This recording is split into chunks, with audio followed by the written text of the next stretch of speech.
I have a great Con Air story I think you'd like.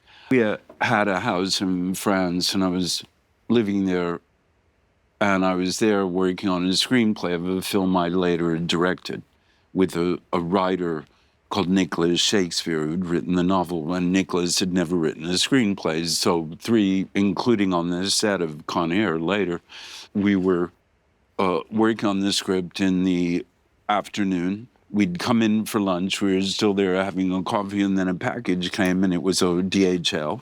And it was a script, which is how you used to get, before internet, in prehistory.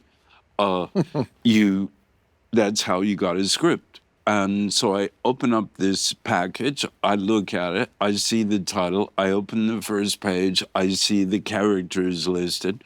I kind of look at the first 3 lines or something. Of your character, or of the whole thing? No, of the whole thing. Just the title, the list of characters and stuff, which I noted seemed to all have the last names of Romantic era poets. Kind of an Easter egg for... Yeah. And so I kind of thought, okay. And I threw the script like this, and Nicholas and I went on talking, etc. And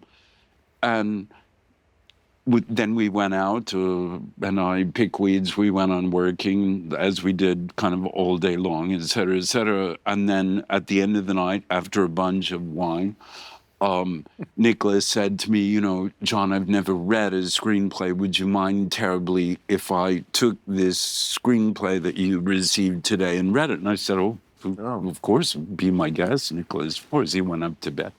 Next morning, he came down.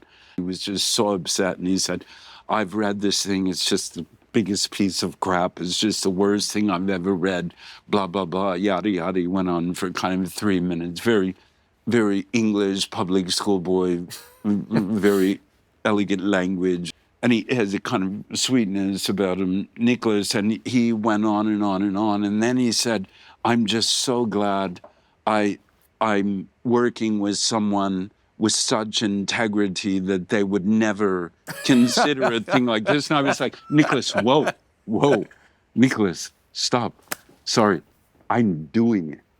That's great. I read what I had to read. Con Air, convicts on an airplane named after romantic area poets. That's 500 million. Jerry Bruckheimer producing. Right. Sorry, done. Don't really need to read it.